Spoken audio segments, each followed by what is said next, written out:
Hello, everyone, and welcome to your first of two Snap takes today. This is a humongous news day for Marvel Snap. We have not only Gilgamesh and Thena coming out, but series drops. So today we're going to take a look at the series drops and give you a full guide for the series drops, as well as Gilgamesh. That's going to be this morning. And then 3 p.m. Eastern this afternoon, coming out will be the Thena guide, along with a Spotlight Cache guide for every single Spotlight Cache this month. You don't want to miss it. It's going to be extremely thorough. Before we get started, though, we're giving away 5 season passes. We're actually giving away 10 season passes. I think actually technically like 12 here on the channel. If you are interested in seeing who won the first 5, which are comments on the previous 5 videos on the channel, check out the video releasing later today, which will have the winners announced. A comment on this video, and I will tell you what that comment should be later this very video. I will tell you what to do, what you should comment on this video, as long as you're subbed and like, to win a season pass. Cool? Cool.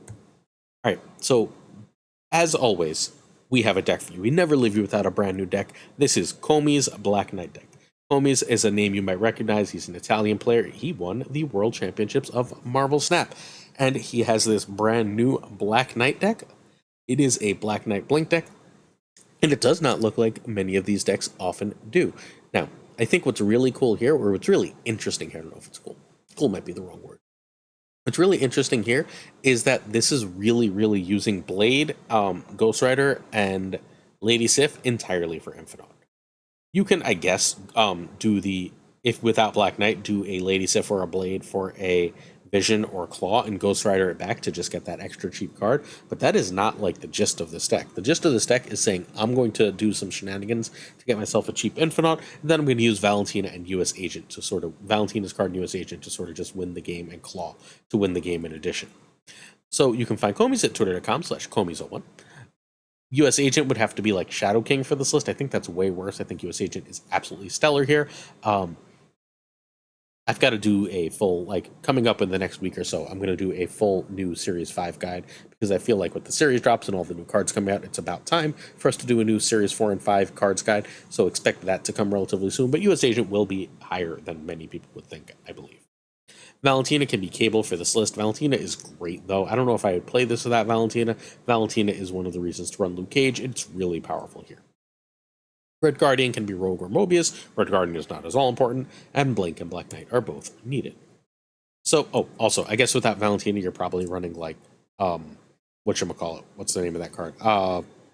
614 Gigento. There we go. I always want to say Abomination when I think of that card. Gigento. All right, so turn 1, Black Knight, you Blade only if it's specifically Infinite, and you specifically already have yourself a Ghost Rider. You kind of want to save it. You're in no real rush because you only have 1/6, so if you have Infinite and Blade, as long as you can play Lady Sif, it's basically guaranteed to hit that card.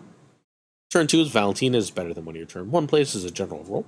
Turn 3, Sif Infinite. You Red Guardian when you have the right target, and if you don't have either of those, you just drop Luke. Turn 4 is Shard or the Valentina card. Or you can play Rider, or you can do one of your turn 3 plays. If you play one of the turn 3 plays, you're sort of looking to blink next turn to try and get something big out. You can blink into Infinite just fine. Turn 5 is Claw, Blink, or Vision. And then turn 6 is Shard, or the Valentina card plus US Agent. Or Ghost Rider plus US Agent. And that's how you play this very strong deck. I urge you to check it out. When the World Champion releases a deck, I pay attention. Alright, next up, we have the Stream Team. If you'd like to see that deck and the decks for Gilgamesh see play, check out our friend Prashaun. Prashaun releases ignore the giveaway thing, this is actually an older version of that. Prashaun will be playing this evening. He will be playing the decks from this video and the decks from later's video, so make sure you have a chance to check that out. Gregor2424 has a video out already right now or pretty soon after with yesterday's decks. Our new Season Pass card is Gilgamesh. We are going to jump straight into this card. It is a 5/7, Series 5 Season Pass, on reveal, +1 power for each of your other cards in play with increased power. That seems good. That seems like it could be quite a lot of power. Also, I kind of like the base art for this. I don't always love the base art in Marvel Snap, but this one seems pretty damn cool. There is only one variant. It is this sort of movie-based variant of Gilgamesh. It's Tomaselli. It's all the Spotlight variants for the month. I don't believe any of these cards have any variants that aren't their Spotlight variants. I like the base art better than this. I don't super love like realistic art, and this feels like it's trying too hard to be realistic art. All right, so Gilgamesh synergies works with Blue Marvel Khazar Patriot ongoing buffs. It does not have to be like Sebastian Shaw, where it's a permanent buff like Surfer. Any buff will work, which means locations like Nidavellir and so on will work as well, which is huge. That really, really does help this card be better. There's a lot of locations that give temporary power. This wants the board to be relatively full, and it will max out at a 517. Outside of his space on the board, there are 11 other spaces on the board, right? And that's +1 for each, plus his 7. Oops, that's 518. I don't know how to count. 518 is his max power. Excuse me. 518 is a lot, right? That is potentially about as big as you get in Marvel Snap. That's slightly bigger than top of the line Ronin. And it's about as, and it's a Red Hulk that hit twice. Ultron seems fun here. It's going to fill all the locations. If you have Ultron and Patriot, right? That's at least +8, which is, 515, which seems good. You're going to have to do some wave shenanigans or Invisible Woman shenanigans to make that happen. But hey, it's not undoable, right? Shauna and Brood work the same. Like any of these cards that like just fill locations and things that can be bumped this way are going to be very, very powerful. However, this seems like food for Cannonball and Cosmo. It's going to be really, really easy to telegraph where he's going to come down, and that should make him really easy to answer. That's worrisome. Bluntly, that's very worrisome. That Cannonball is one of the most played cards in the game right now, and Cannonball should wreck him, and Cosmo is getting more and more valuable, and Cosmo's going to wreck him. Okoye and Nakia work as buffs for him if the card is played there. Magic seems nice to get more cards with buffs out. A question that we need to answer is how many cards we need to get to make him really good. I'm going to argue you need 4 or 5 cards that are buffed to make him really good. Brood Surfer will do 3 of those, though, and then as long as you have one other 3, I think he's probably pretty decent there. He can also work with Odin, Wong, and on-reveal stuff. We're going to take a look at that deck going forward. Turn 6 play, you would really like him to be the last card. He seems like he's probably good with Supergiant or Invisible Woman, where you play him and then you play whatever the hell else you want, and then all that other stuff gets its buff, and then he reveals to end the game. So I think that like this is ultimately going to end with Supergiant. I don't have that deck yet, but I'm a brewing for that deck. Cool. Because then, you go Patriot, Supergiant, right? Him into Ultron, and then you just have a bajillion power. All right. This is our first version. As always, we look at Docty. Docty, the new king of Marvel Snap content. We miss you, Drewberry. The new king of Marvel Snap new card content. He has the best look at new cards and the most accurate takes, usually. He thinks Gilgamesh is going to be disappointing, but this is where he's starting to play the card. We're going to look at several Patriot builds. This one running Khazar I think is interesting because it's running Khazar while only running Squirrel Girl and Ant-Man. So, I don't know about this, but this is where Docty is starting, and this is where we're going to start. I think this deck wants Shauna pretty freaking badly if it's going to run Khazar, or it would like to just cut Khazar and run Wave so I can get all these expensive cards out. That will work quite well as well. Cool. This is still going to be a very good list. This is just a finisher. You go wide, and then Gilgamesh helps you go tall in one lane as needed.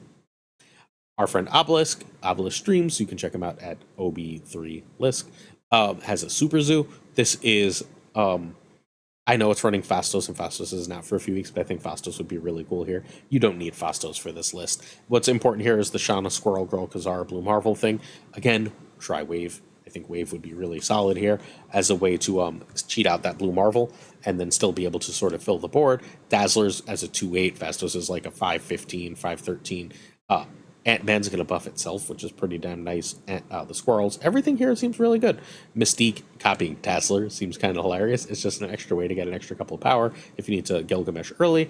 There's a lot to like here. I think that this is pretty freaking cool and worth checking out.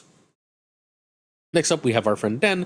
Den has a kazoo. Den had the brilliant idea of throwing Pixie in here. Pixie says, I have all these cheap cards I want to play. Well, what if I screw up the cost? If I can go Pixie Mobius, I get a, 1 cost Gilgamesh or Blue Marvel, and all of a sudden we're off to the races. really, really like the Pixie ad here for this. You'd have to have Pixie, of course. You'd have to have Supergiant for Gilgamesh, but still, it seems pretty good. Then also through an on reveal, this is basically Safety Blade's on reveal list. We've seen this list prior from our friend Safety Blade.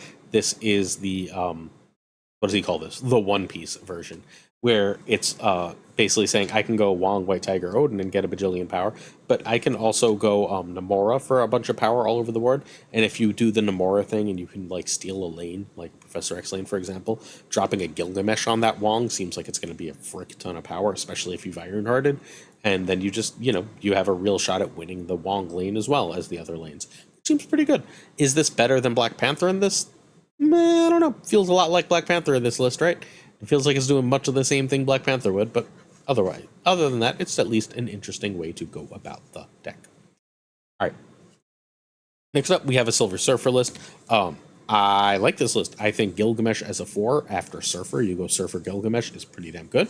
I threw Nakia in this list because if you get the Nakia thing or the Nova thing going, you've just got a lot of power. Forge, Brood, etc., etc. Shaw loves all these buffs too. And then you just have like a million ways to buff things, so you can win one lane that way, and then you can win another lane by going Gilgamesh Surfer. You have to be hitting 3s on curve with this list, but as long as you're hitting 3s on curve, you should be fine. Like if you go Forge, Brood, Shaw, Nova, right? Then Sarah, and you can go Gilgamesh Surfer, you're in pretty damn good shape. So there's a lot to like here. I think this is probably pretty good. Is it better than Mockingbird in this list? My guess is not really, but I think it's worth at least testing out, especially with Hope Summers. Like if you can Sarah on Hope, you've got a real shot. This is a much more dedicated to buffing Surfer, where we've got the Wong shenanigans. This is another one that's really going to want Fastos. I think Fastos on Wong is going to be stellar. So you magic.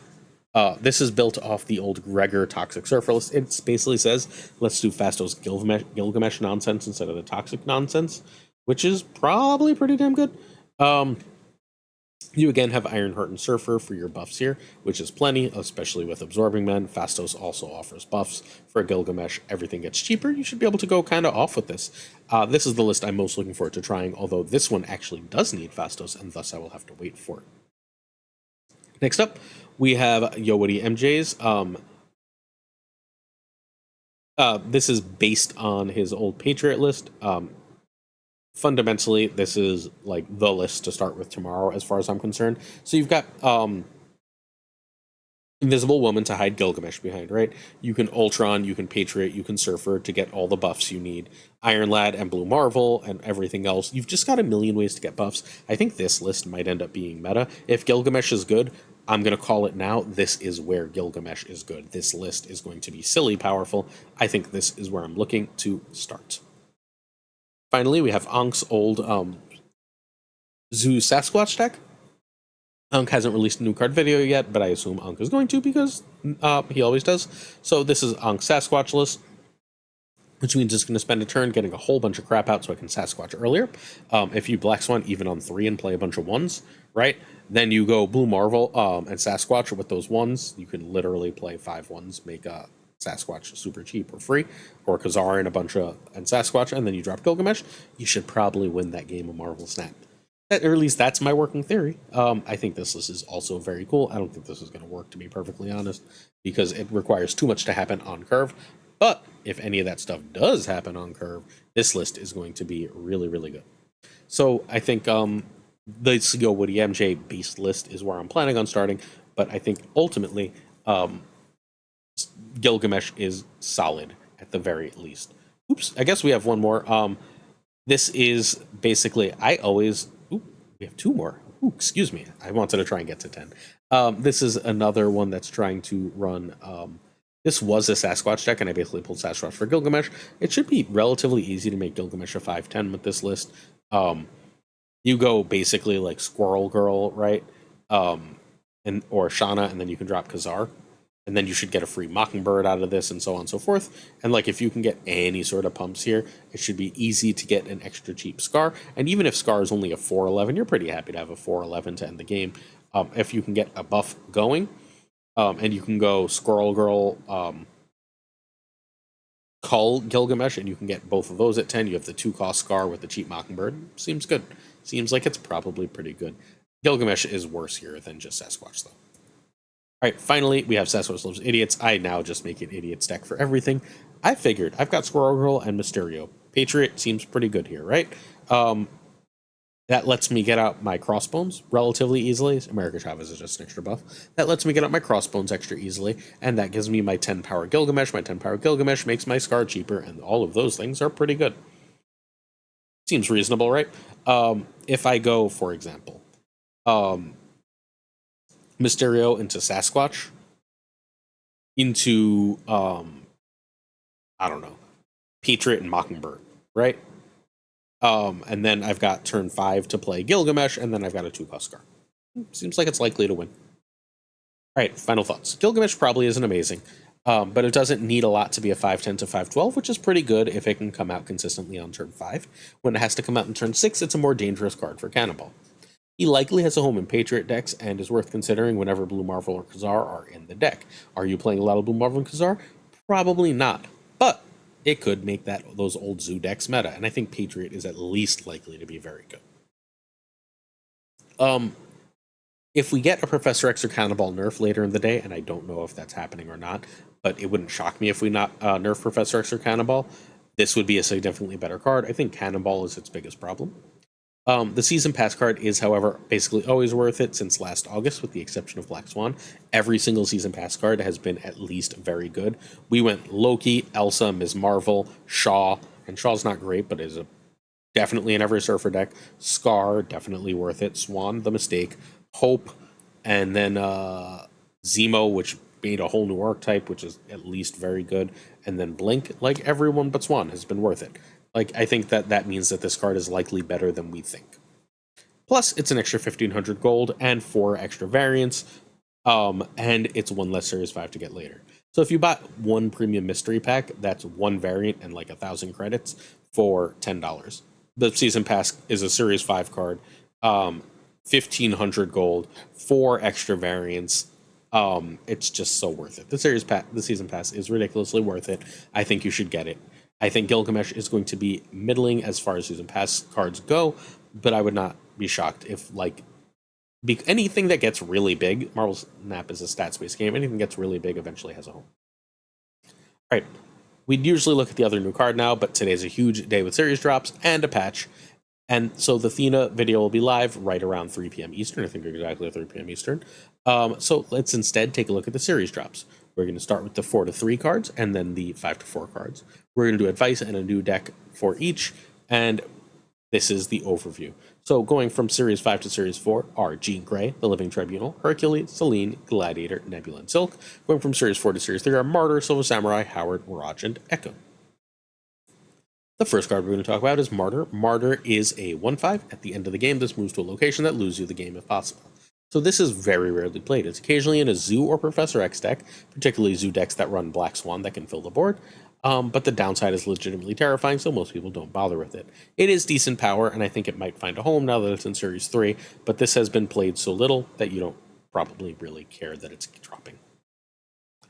This is the most successful Martyr deck that's ever been run. It's still got like a 60% win rate on Marvel Snap Zone.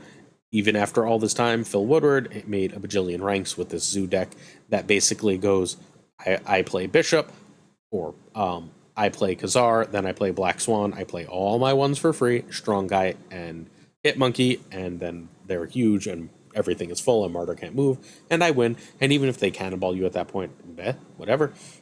Professor X can obviously screw this deck up royally, but hey, Martyr's not great, so whatever. Next up, we have Silver Samurai, who is a 4/5. On reveal, each player discards the lowest power card from their hand. So this is solid with stature and has flirted with being meta. For example, when Blob was in Thanos decks, and when you were running Blob in your Hela decks, this was around. And this is often paired with Dakin. It had a Dakin straight discard list, but those lists are really old and really out of the meta at this point. This is the highest win rate current list with Silver Samurai. It is a death junk list where basically what you're trying to do is, you're discarding a shard, right? You're discarding a shard or X23. That extra energy is fine. That gives you a cheap stature. All the destroy stuff gives you a cheap death, and then you just have cheap stuff to play. Cheap stuff to play is good and can win you a game of Marvel Snap. It is fundamentally a backup Black Bolt for this list, but hey, that is completely playable. This list puts out a lot of power. It's pretty good. Probably wants Sasquatch nowadays, but it was made originally before Sasquatch was out. Next up, we have Howard's a 1/2 tap to see the top card of your deck.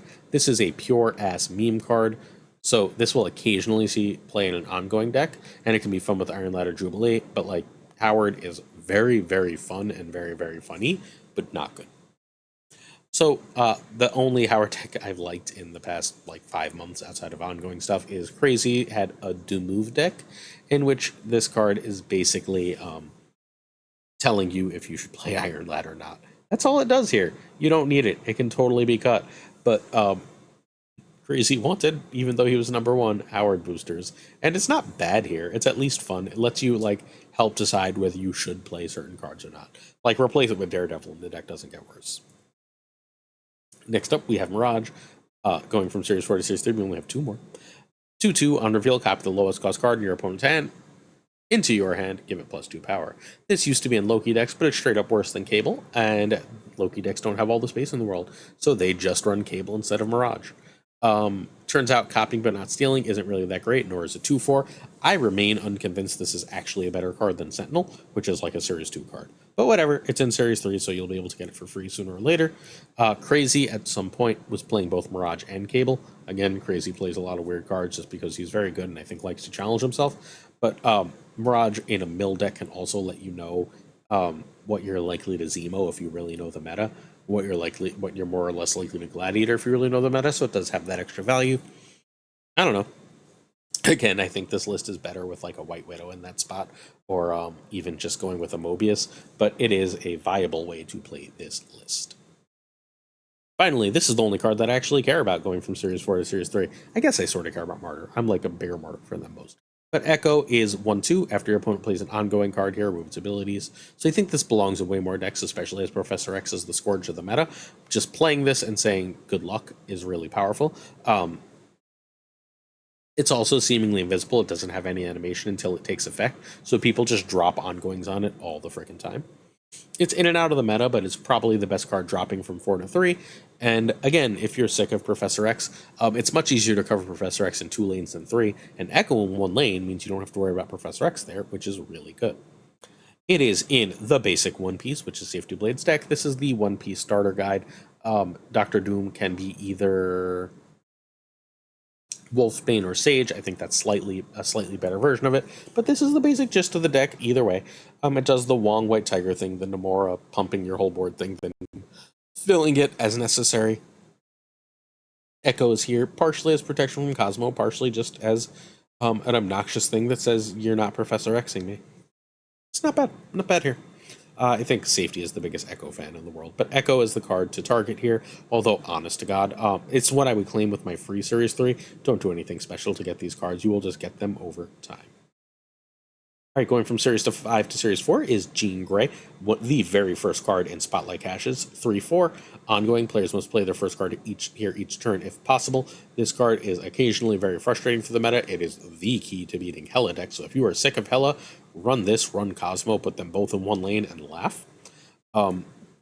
She's spent most of her life being terrible, but she has one really great ongoing deck that needs her, and occasionally she's in Loki as a way to topple Hela. So now, this is the list. This is where you play it. Punisher is probably better as Captain America nowadays, but whatever. This list has a super high win rate, and yes, you do need US Agent for it, so it's expensive nonetheless. But Jean Grey at least gets cheaper for it. This was, I believe, a Jeff Hoogland deck that ended up being meta for quite a while. This one plus the Captain America buff got Stature and Luke Cage nerfed. But if you want to play this list, you must have Jean Grey. So if you're dying to play this list and have the other cards, this is your chance to buy Jean with tokens. If you don't want this list, please do not get Jean. Living Tribunal goes in an absolute ton of decks. He's ongoing, split your total power evenly among all locations as a 6/9.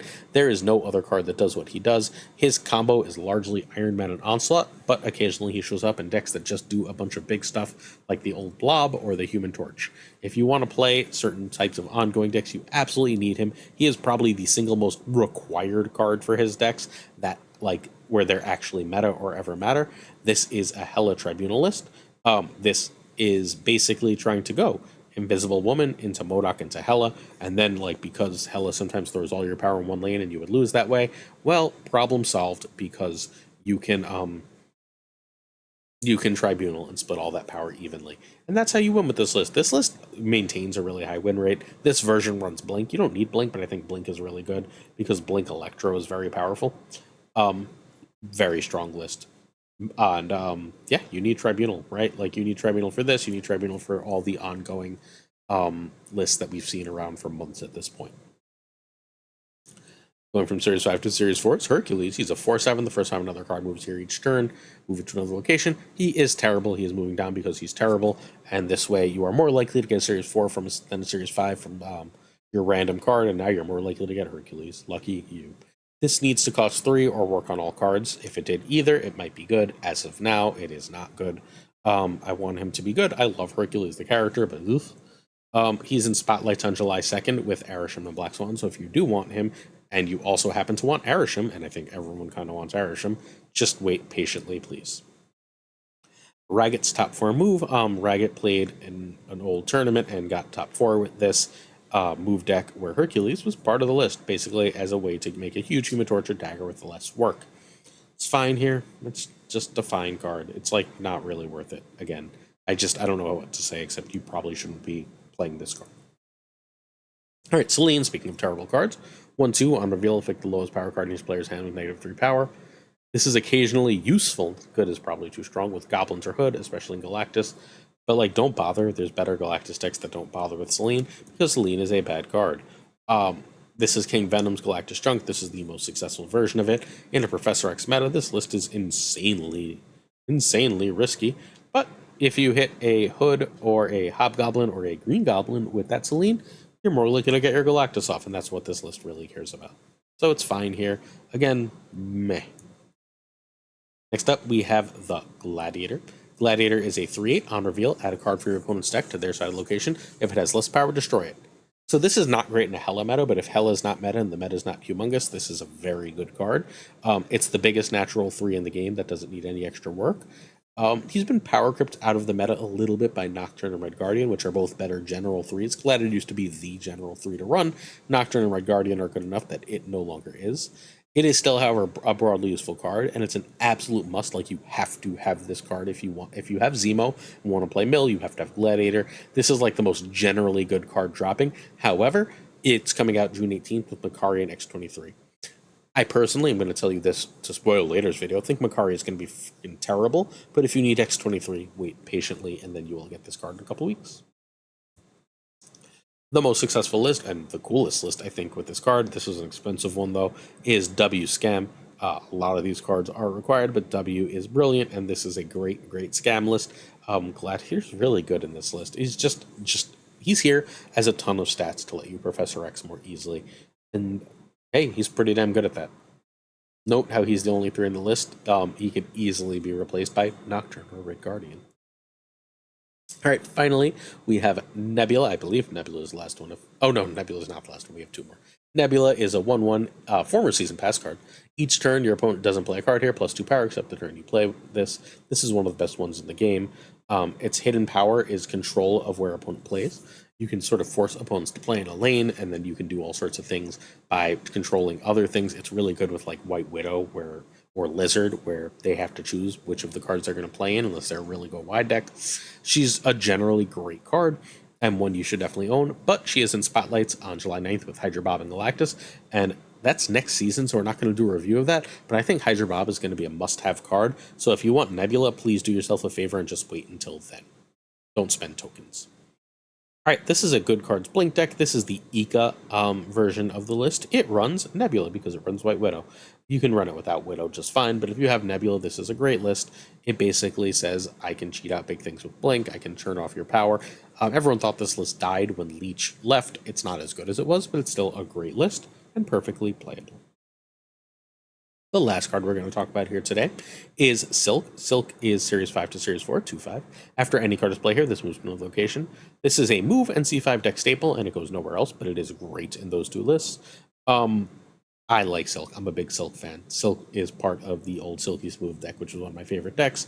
And this is the Silky Smooth deck that I've been playing. This one had a 69% win rate when I found it, and I've played it, maintaining, I've made it to high 60% win rate all season. Whenever I break this out, it's really good. Silk is a requirement. It really helps with the Elsa. It really helps with the Craven. Like, Silk and Craven are a pair, basically. Anytime that's not C5, you see one, you see the other. You see one, you see the other. It's fun to go Silk and Kitty on Hope as a way to be like, look at all the power I've got. Really cool card, really cool, really powerful. Check it out. Silk is very good in this list if you happen to get it. So do not go out of your way for any of the 4 to 3 cards. They're going to happen naturally and generally aren't that good. Echo is the first one I would grab, were I inclined to grab any, followed probably by Martyr, which is a little wild to say because Martyr's not very good, but at least it's interesting. You're more likely to get a 4 than a 5 from the spotlight caches, so maybe wait on those and don't spend your tokens. Gladiator and Nebula are very desirable cards, but if you need X23, wait for Gladiator, and I think Hydra Bob's going to be great for Nebula. So if I had to spend tokens on one, and I had X23, it would be Gladiator. However, if you want to play the Gene deck, any of the Tribunal decks, or Silky Move, you need to spend tokens. However, because the others are so limited, Tribunal and Gladiator are the only ones I can recommend long term. Without a buff, these other cards are skips. The other cards that are not mentioned here are just not good cards in Marvel Snap, so you should not go out of your way to prep them. Alright, that's it. We're going to do questions of the day and get on out of here. So our first question is, Go Leader asks what feature I want most in Snap. And I want Draft. I mean, I know that's obvious, but all I really want from Snap is Draft. I want one more really good mode. I would also be perfectly happy with the, like, comics accurate PvE mode. I think that would be very, very fun. Roland Seaford is curious what I want from Character Mastery and what new splits I'd like. I want interesting challenges, and I'd like a mode to do them in that's not just Proving Grounds, because I feel like Character Mastery is just going to be the Proving Grounds thing, where I try and get 10 million power in Proving Grounds for Wolverine or whatever, and it makes that super tedious for people who are just trying to get their tickets and move on. So I'd like that to be addressed relatively quickly, because I'm not going to try and get 10 million power on ladder with Wolverine. I got shit to do on ladder. What new splits would I like? Well, okay. So I want like a nice starry background, like a black glowy thing with stars. I think that's the only split I'd really be interested in. Gold is my favorite color, and we already have gold backgrounds. Zandal wants to know what theme I want for a season, and it's happening. New Avengers. I love New Avengers, one of my favorite comic runs ever. Sorry, Young Avengers. And that's coming out in August. So I'm super hyped for it. We already know that Kate Bishop, Hawkeye, is going to be the season pass card, so let's freaking go. And Joe Pro wonders where I'd live for a year if I could. Probably New Zealand. I think New Zealand seems interesting and beautiful, and everyone there is supposedly very kind. I think it would be interesting to live there for a year. I don't know if I'd want to live there forever, but look, I've actually had the opportunity to apply there for a visa and strongly considered it. I'm also very likely to eventually retire to Colombia with my wife, but that's a much later concern. All right, certain tiers of support on our Patreon come with on-air thanks. I'm going to fly through these because my wife summoned me to bed. So thank you so much to Abigail Giesler, Manager Burnout, Cables, David G. Winkfield, Direwolf, LAB, FaThorNewman, Good Dog Gamer, This Is The Way, Inc., Jane Everett, Jane Emmetolino, Caretixley, Corey Ray, Pyrofrost, The Goat Seeker, Deadman Falcon, Fat Nick, Doku, Ginger Prime, Philip Brakovich, Haplo, Kenny Loggins of the Danger Zone, Rob Silverman, The Bizza, Xorus V and Skippy G, Snaptoes League 1 Season Champion, Tommy Nyquist, Kinger Bros, Black Dahlia, The Great Kazoo, Jessica Campbell, Ryan Wood, Kevsey Hoda, Luna Chris, Louis Antunes, Models, Darth Tater, Rimes Etala, Brian Kaufman, Tristan H. Martin, Fuzzy Dunlop, Spectrum X, Hoot, Matt H., Mikey Hijinks, NoFlex, Ocularis, Craig, Sterry, Pretty Damn Chill, Seamus, Spike Jones, aka Jonesy, Two Ties, The Pirate King, Tuccrr, The Home Human, and of course Gunny T, where the T stands for... Actually, you let me know. That's how you enter today's Season Pass giveaway. We'll see you later on today for another video. Don't forget, ring that notification bell, 3 p.m. Eastern. We've got Thena. We've got Spotlight Cache, full guide for the season, advice for every single cache, every single card. Peace.